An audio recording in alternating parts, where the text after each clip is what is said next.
Um bom dia, que bom que você está conectado aí conosco para mais um sábado de reflexão, onde nós vamos buscar alimento na palavra do Senhor.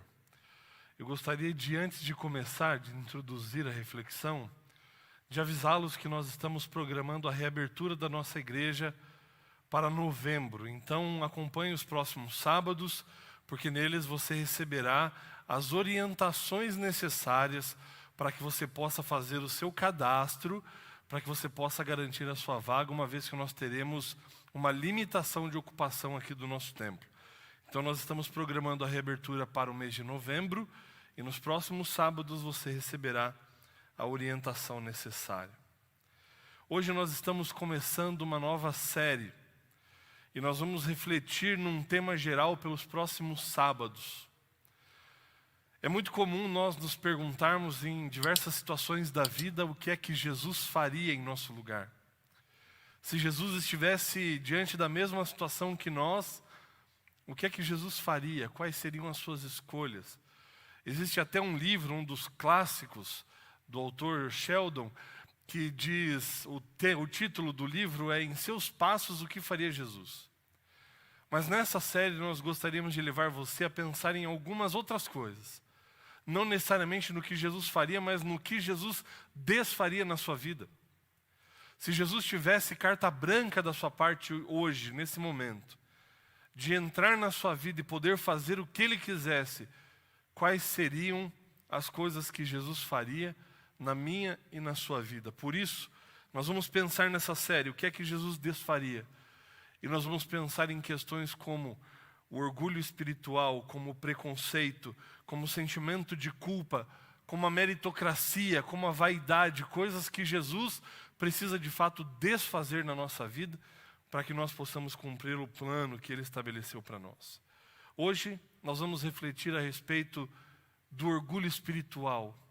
Uma das coisas que nós entendemos que Jesus desfaria, que Jesus desconstruiria na nossa experiência, para que nós possamos, como igreja e como indivíduos, cumprir o papel que de fato Ele nos confiou, de alcançarmos as pessoas, de buscarmos as pessoas. Para tanto, eu gostaria de convidar você a abrir a sua Bíblia no livro de Lucas, no capítulo 18. Existe uma parábola, uma história que Jesus contou ali, e eu gostaria de tirar algumas lições para a nossa vida dessa parábola contada por Jesus. Lucas, capítulo 18. Abra lá a sua Bíblia.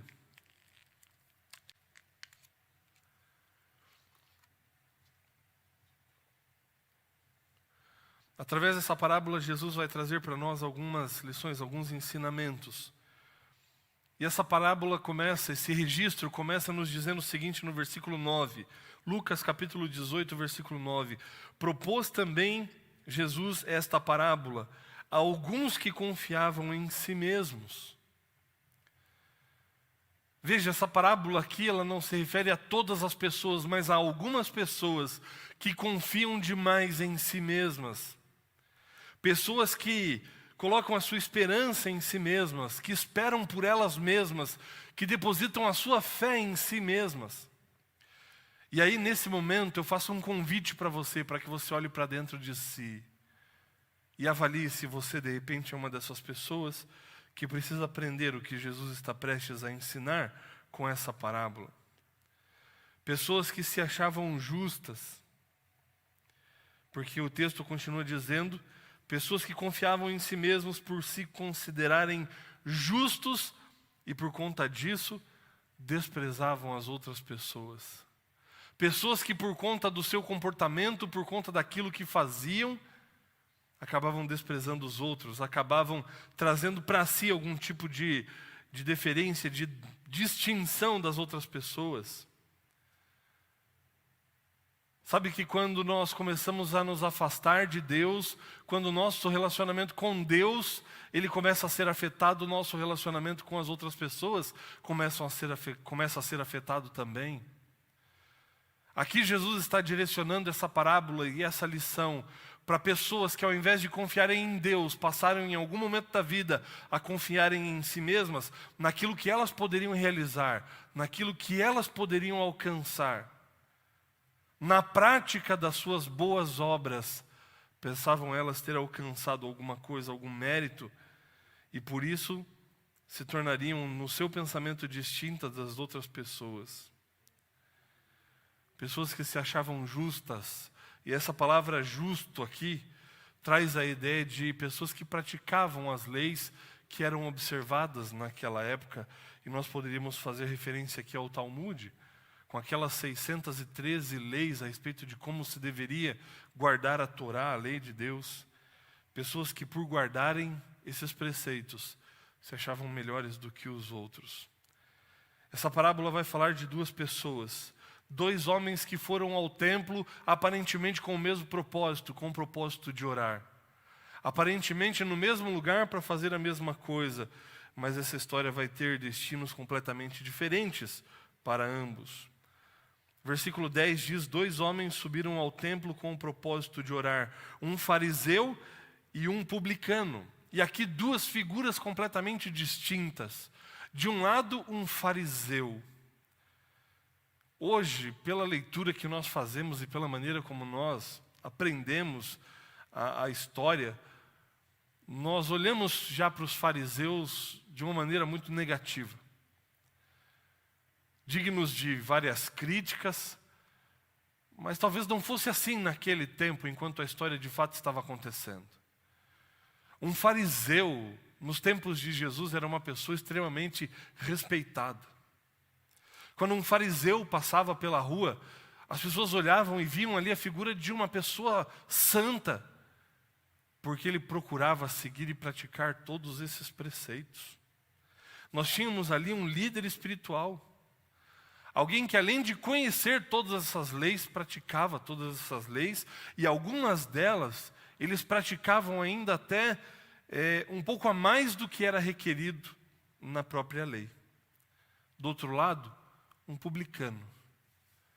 O publicano não era bem visto. Ele não era respeitado pela sociedade. Ele não era bem quisto pelas pessoas. Por quê? Porque era considerado um traidor. Você conhece um pouco do ódio que as pessoas tinham para com essa figura, se você se lembrar da história de Zaqueu. Porque Zaqueu era um cobrador de impostos, ele era o chefe dos publicanos. E ele era odiado pelas pessoas, não só porque cobrava mais, mas porque por sua função ele cobrava impostos em favor do império que os oprimia, que no caso era o Império Romano. Então eles não trabalhavam, os publicanos não trabalhavam em favor de Jerusalém, em favor do povo de Israel, mas eles trabalhavam para os romanos. E muitas vezes até oprimiam, assim como os romanos, o seu próprio povo, cobrando a mais do que se devia. Ele era considerado um traidor, a escória da sociedade. Esses dois homens estão ali agora. Um homem extremamente considerado e respeitado pela sua sociedade, um homem que parecia um santo, e um outro homem completamente oposto, um traidor, alguém que era completamente desprezado por tudo que fazia, por sua conduta diante da sociedade. Agora olha a postura dos dois. O fariseu, ele se distancia dos demais, e a Bíblia diz que ele ora de si para si mesmo. Vamos ler os próximos versos, versículo 11. O fariseu, posto em pé, orava de si para si mesmo desta forma: ó Deus, graças te dou, porque não sou como os demais homens, roubadores, injustos e adúlteros, nem ainda como este publicano. Eu jejuo 2 vezes por semana e dou o dízimo de tudo que ganho. Ele se distancia das pessoas como alguém que não quer se misturar com elas, nem ser identificado como elas ou com elas, e ele agradece pelas coisas boas que ele faz. Ele enaltece as suas obras, os seus feitos. Sabe que ao fazer isso, o fariseu ele não está completamente errado. Ele tinha de fato coisas muito boas em sua vida e em sua prática. Porque para ter se tornado um fariseu, isso significa que aos 12 anos, ele já tinha decorado os 5 primeiros livros da Bíblia. E eu não estou dizendo a ordem deles, Gênesis, Êxodo, Levítico, Números, Deuteronômio, não é isso. Ele tinha decorado todos os 5 primeiros livros da Bíblia, todo o conteúdo dos 5 primeiros livros da Bíblia, apenas com 12 anos. Ele tinha gastado tempo com a palavra, ele tinha dedicado a sua vida em entender a palavra, e de fato isso é algo bom. Como eu já mencionei anteriormente, ele conhecia as 613 leis, que eram derivações das interpretações dos rabinos a respeito de como se deveria viver a Torá, observar a lei de Deus. E ele não só conhecia cada uma delas, mas ele praticava cada uma delas. Ele faz questão de mencionar aqui as vezes que ele jejuava por semana e o dízimo que ele dava, porque era costume dos fariseus fazer isso até em porção maior do que a lei requisitava deles, e esse é o caso. Ele jejuava mais do que lhe era requisitado. Devolvia um dízimo numa porção maior do que era requerido, mais do que os 10%. Mas ao invés dele entender que todas essas coisas que lhe foi permitido fazer e ter na vida, ao invés dele pensar que isso era um presente de Deus para ele, em algum momento da sua vida e na sua prática religiosa, ele começou a entender e a olhar para si mesmo como ele sendo um presente para Deus. O seu foco e o seu entendimento dessas coisas acabou se invertendo, acabou mudando. Ao invés de perceber que tudo isso que lhe foi permitido fazer e conquistar era um presente de Deus para ele, ele começa agora a se vangloriar com tudo aquilo que realizara, pensando que isso poderia ser um presente para Deus. E antes que você comece a julgar esse fariseu por conta disso, pare um pouco e olhe para dentro de si mesmo e perceba, talvez, reconheça o fariseu que existe dentro de cada um de nós. Porque muitas vezes nós temos uma postura que só falta nós esperarmos Deus agradecer a cada um de nós por nós fazermos parte da igreja dele. Infelizmente, algumas pessoas têm essa conduta.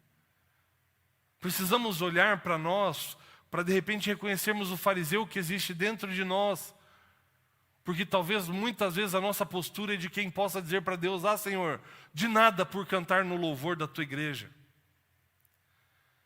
Senhor, depois o Senhor me agradece aí pelo excelente programa que eu fiz, tá bom? Deixa um créditozinho aí para mim, porque foi demais.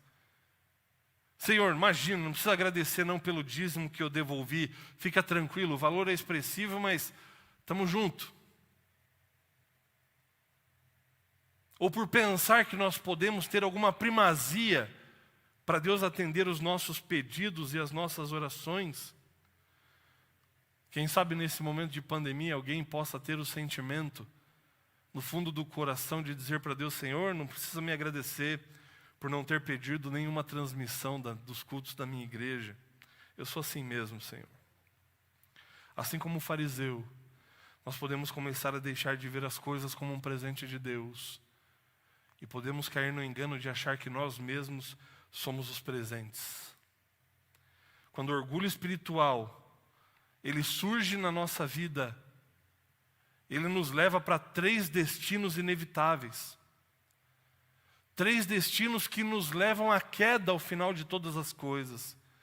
E por que nós entendemos que Jesus desfaria o orgulho espiritual da minha e da sua vida? Porque sempre na história ficou evidente que o orgulho precede a queda. É por isso que Jesus quer destruir o orgulho espiritual. Para que você pare de pensar que pelo que você faz você é melhor do que alguém.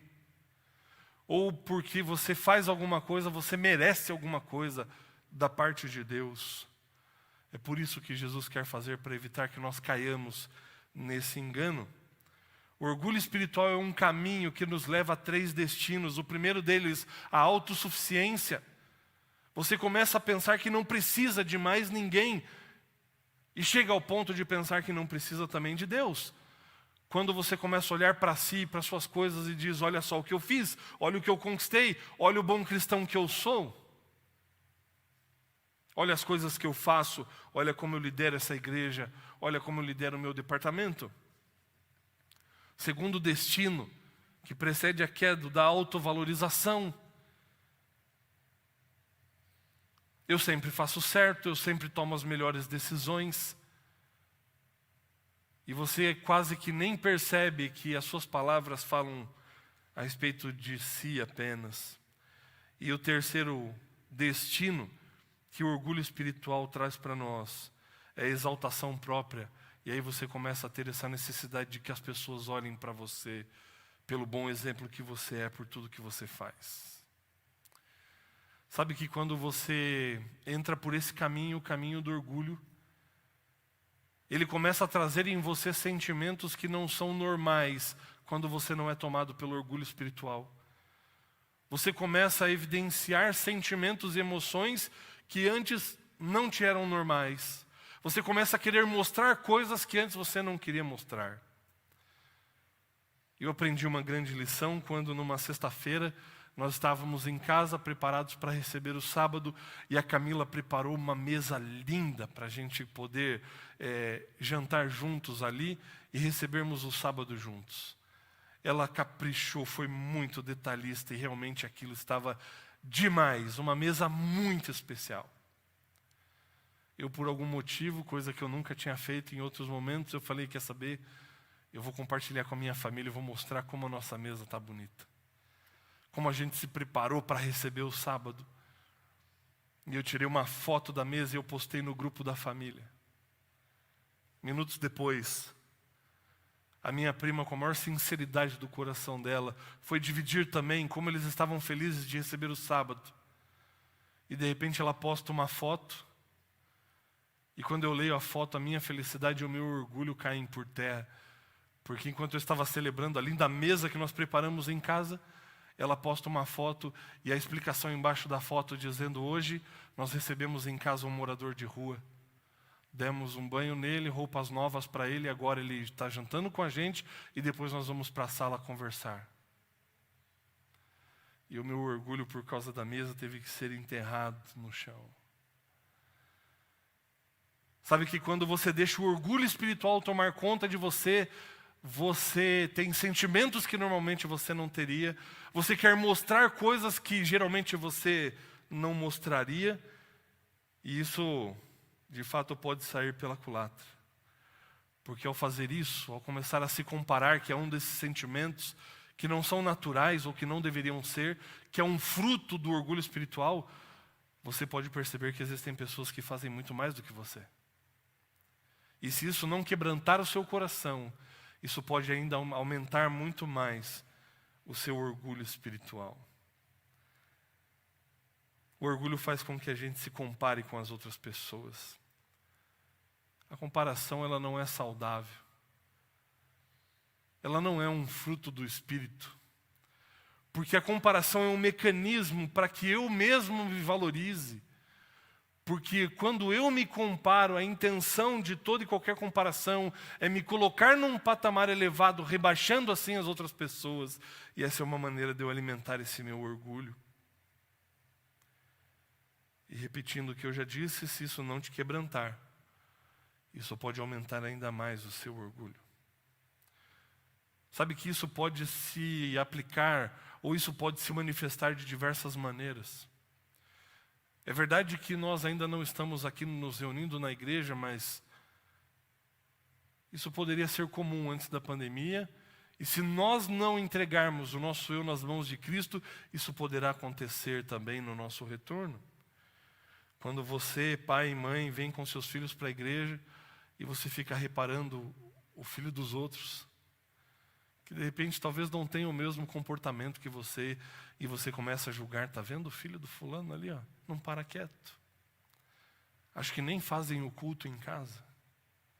Esse é o propósito pelo qual você veio à igreja. Para se comparar com as pessoas, para massagear o seu ego, ao invés de entender a realidade de cada um. Por que nós fazemos isso? Por que nós comparamos com o outro? Olha só como ele se veste, é diferente de como eu me visto. Talvez ele não zele pelo sábado tanto quanto eu faço. Olha só a sua maneira de comportar. Olha só o quanto ele sabe e não sabe tanto quanto eu. Talvez ele não se importe tanto e não seja tão bom cristão quanto eu sou. Essas são algumas das manifestações que o orgulho espiritual pode trazer para nós. Mas como o pastor Tim Doremos, ele classifica, pode existir uma outra manifestação desse orgulho, que ele chama de orgulho espiritual reverso, que não se manifesta por uma crítica direta, mas se manifesta de maneira velada quando você recebe um elogio e você acaba se menosprezando frente a esse elogio, porque a discrepância, ela acaba evidenciando as suas qualidades. É o que nós chamamos de falsa modéstia. Você recebe um elogio e acaba se menosprezando. Quem sou eu para isso? Quando na verdade você se deleita no reconhecimento das pessoas por aquilo que você faz. Esse orgulho espiritual velado, ele pode se manifestar também quando você gostaria de se expressar de uma maneira mais efusiva no louvor e você não faz por pensar, eu não quero atrair atenção para mim, eu não quero que as pessoas pensem que eu sou espiritual demais. Esses tipos de manifestação do orgulho têm um único problema. É que essas duas atitudes, elas estão centradas no eu. Elas são determinadas por aquilo que eu faço, por aquilo que eu sou, por quem eu quero, como a postura do fariseu. E quando nós lemos essa parábola e de cara nós começamos a condenar o fariseu por sua arrogância, precisamos parar e dar um passo atrás e perceber o fariseu que existe dentro de nós. O maior problema do orgulho espiritual é que nós podemos definir o orgulho como encher-se de si mesmo. Só que quando eu estou cheio de mim mesmo, eu não posso me encher de Cristo. Enquanto eu estou cheio de mim mesmo, não há lugar para que Deus entre na minha vida, para que Deus habite na minha vida. Tem um relato interessante que aconteceu com os discípulos, alguns capítulos antes, aqui em Lucas capítulo 9. Vá comigo até lá, Lucas capítulo 9, versículo 51.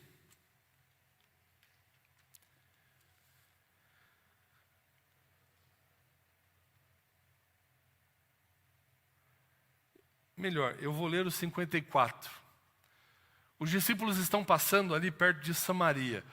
Jesus estava indo para Jerusalém, passa por ali, mas os samaritanos não querem receber Jesus ali. E ao não receberem Jesus, olha só o que os discípulos disseram para ele, versículo 54. Vendo isto, os discípulos Tiago e João perguntaram: Senhor, queres que mandemos descer fogo do céu para os consumir? Nossa, que pretensão. Ah é? Quer dizer que agora vocês conseguem pedir, fogo desce do céu assim? Sabe que os próximos versos, ali no verso 55, no verso 56, eles estão entre colchetes. Isso significa que eles não estão presentes nos textos originais. Foram comentários de copistas que foram acrescentados aqui no relato para elucidar algumas questões. Em virtude disso, o texto me permite sugerir uma hipótese aqui. A hipótese de que diante disso, Jesus nem respondeu nada para eles. De que talvez Jesus tenha ouvido aquilo, fingido que não ouviu nada, e o verso 57 diz, indo eles caminho afora, como se Jesus tivesse ouvido aquilo, fez como se não tivesse ouvido e simplesmente continuou o seu caminho. Por quê? Porque se você voltar alguns versos, a partir do verso 37, chega um homem endemoniado na presença dos discípulos. E o pai daquele menino clama para que o filho fosse liberto. Mas sabe o que acontece? Os discípulos não conseguem libertar aquele rapaz dos espíritos maus. E Jesus vai condenar a incredulidade deles. Versículo 41, Jesus respondeu: ó geração incrédula, perversa, até quando estarei convosco e vos sofrerei? E aí Jesus manda trazer o filho e Jesus o liberta daquela possessão. Agora veja, momentos antes, os discípulos eles não conseguiram expulsar um demônio. E agora, alguns passos depois em Samaria, cheios de presunção, cheios de si mesmos, dizem: Senhor, se o Senhor quiser, fala, que a gente pede fogo desce do céu e acaba com todo mundo. Que orgulho. Quanta presunção. Esqueceram do que tinha acabado de acontecer, do quão impotente eles eram e estavam diante de um desafio espiritual, diante dessa circunstância. E aqui eles precisam entender que quanto mais cheios de si, menos preenchidos pela graça e pelo Espírito Santo eles estarão. Por isso precisamos abandonar a nossa presunção, o nosso orgulho espiritual. Pensar que pelo que conhecemos, pelo que aprendemos, ou simplesmente por sermos adventistas do sétimo dia, nós temos algum mérito nisso, algum privilégio nisso. Não. Se não nos esvaziarmos de nós mesmos para nos enchermos de Cristo, nós não temos nada, absolutamente nada. Esse fariseu está lá no templo e ele ora de si para si mesmo, está cheio de si. Não sobra espaço para que Deus atue na vida dele. Agora, em contraste com essa postura, o verso 13 vai nos dizer: o publicano, estando em pé, longe, porque não ousava chegar perto, não ousava chamar atenção para si.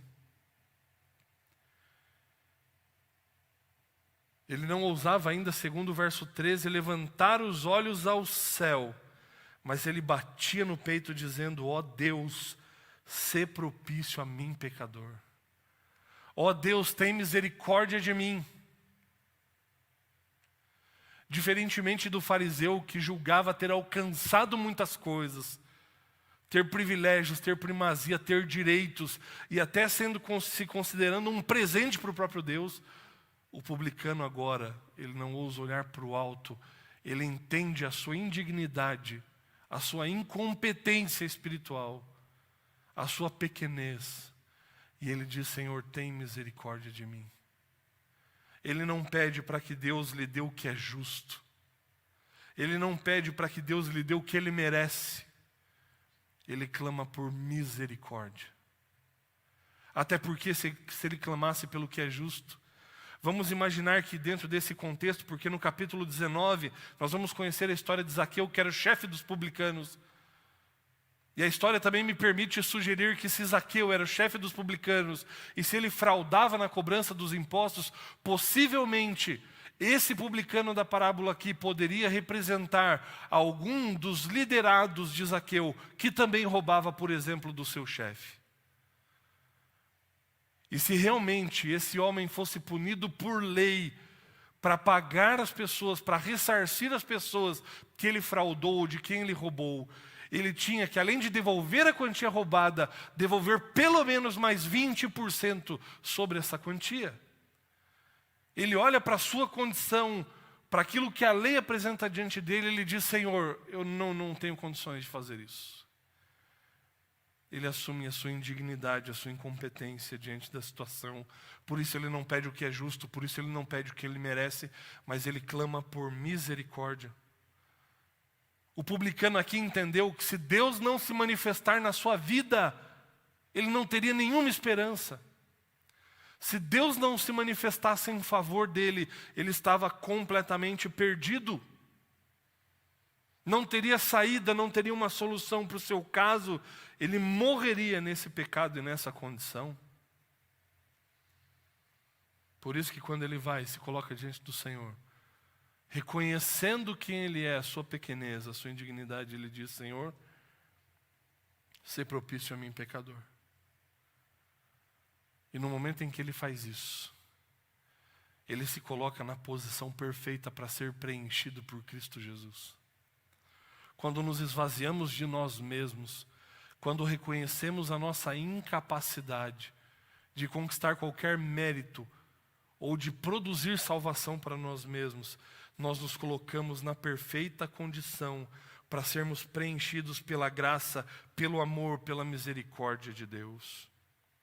Quando entendemos que sem Ele nós não somos nada, não importa o que você fez, não importa o que a vida fez com você, quando você reconhece que sem Deus você não pode nada, você se coloca na condição de receber de Deus a sua graça, a sua misericórdia. É isso que Deus quer trazer para mim e para você.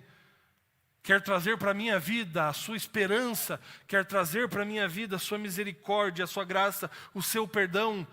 Mas isso só será efetivo na minha vida se eu me esvaziar de mim mesmo para receber o que Cristo tem para me dar.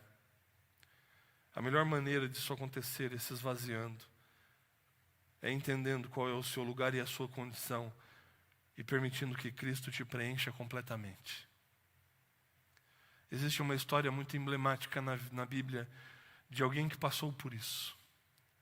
É a história de Pedro. Eu gostaria que você avançasse alguns capítulos aí da sua Bíblia e chegasse até o capítulo 22. Porque Pedro era alguém cheio de si. Por isso a sua postura impulsiva, mas também uma presença muito forte no meio dos discípulos. Pedro tinha lá a sua opinião. A opinião de Pedro sempre era requerida pela sua postura. E você pode ver como o orgulho toma conta de Pedro, porque ele sempre tenta se posicionar primeiro. E a própria resposta de Pedro para Jesus, aqui no texto que nós vamos ler, mostra claramente isso, o orgulho espiritual de Pedro diante dos demais. Lucas capítulo 22, verso 31 em diante, diz assim: Jesus, tendo uma conversa muito especial com Pedro, você conhece a história, ele diz: Simão, Simão, eis que Satanás vos reclamou para vos peneirar como trigo. Eu, porém, roguei por ti, para que a tua fé não desfaleça. Tu, pois, quando te converteres, fortalece os teus irmãos. Esse texto me chama muita atenção, porque aqui Jesus já estava quase no finalzinho do seu ministério, indo para os momentos finais da sua vida. E aí você olha para a história e vê que Pedro passou pelo menos 3 anos com Cristo. Mas Jesus vai dizer ali: Pedro, eu roguei por você, para que a tua fé não desfaleça, Pedro. E quando você se converter, fortaleça os teus irmãos.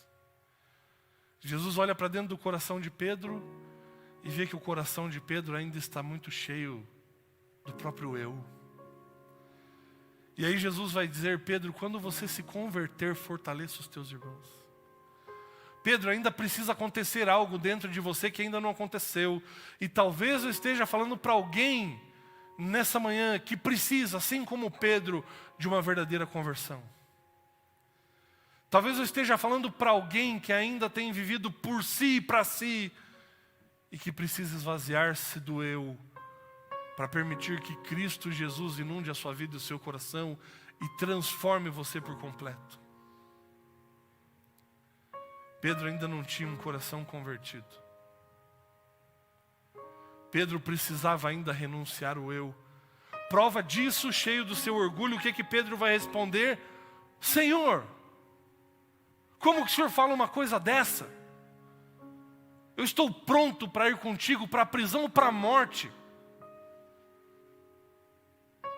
E a minha imaginação me permite pensar muitas coisas. Eu fico pensando, se Pedro quase não soltou, o Senhor não sabe com quem está falando? Orgulho. Uma vida cheia de si mesmo. E Jesus vai dizer: Pedro, antes que o galo cante, você vai me negar 3 vezes. Porque você vai estar mais preocupado com você mesmo do que comigo. Porque você ainda não vai ter abandonado esse orgulho que regiu a sua vida até esse momento. Porque você fica se achando melhor do que os outros. Mas infelizmente, Pedro, o orgulho ele precede a queda.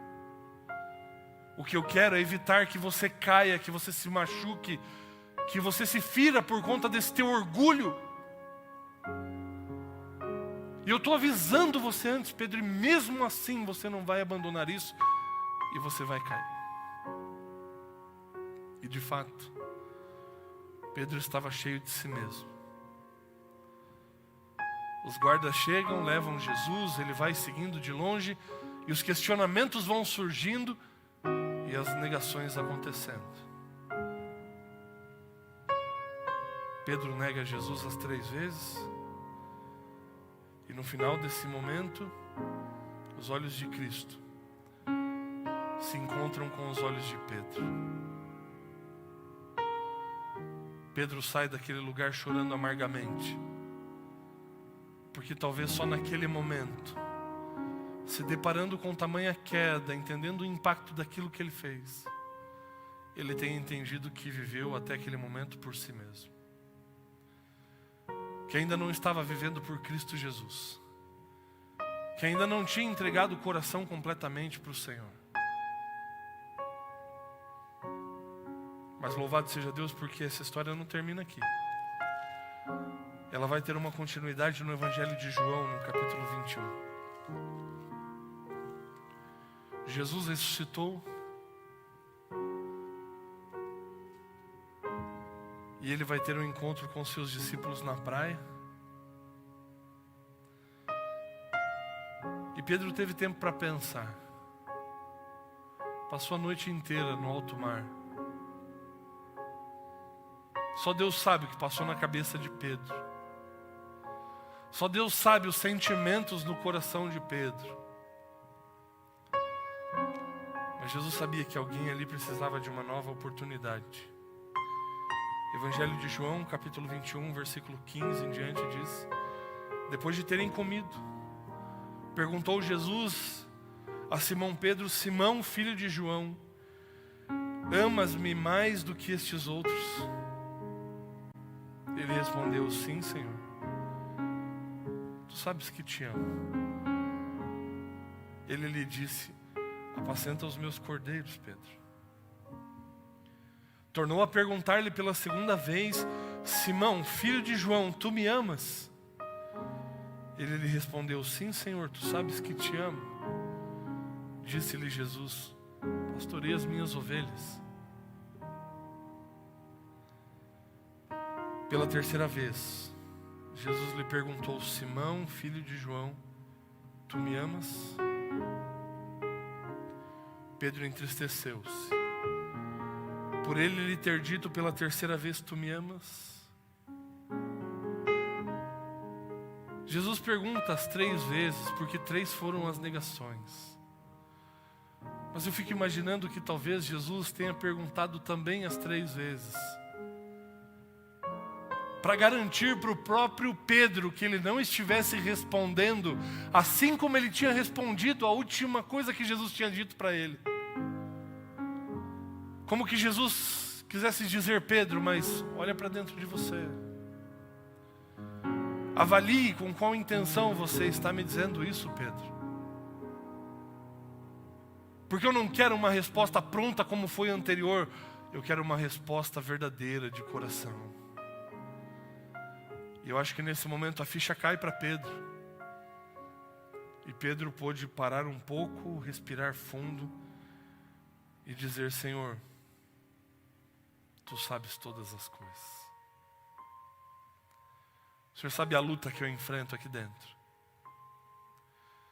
O Senhor conhece essa natureza melhor do que eu mesmo, porque o Senhor já sabia o que aconteceria.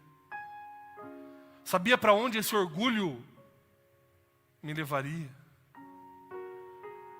Mas o Senhor sabe o quanto eu quero vencer isso. O Senhor sabe como eu quero que isso seja diferente. O Senhor sabe o quanto eu quero me esvaziar de mim mesmo para me encher do Senhor. E Ele diz: tu sabes que eu te amo.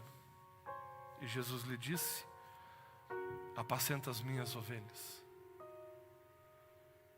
E aqui, queridos, quando nós nos esvaziamos de nós mesmos, além de nos colocarmos na condição perfeita para que Deus nos preencha com a sua graça e com o seu infinito amor, nós também nos colocamos na posição perfeita para que Deus nos use poderosamente dentro do seu plano de salvação.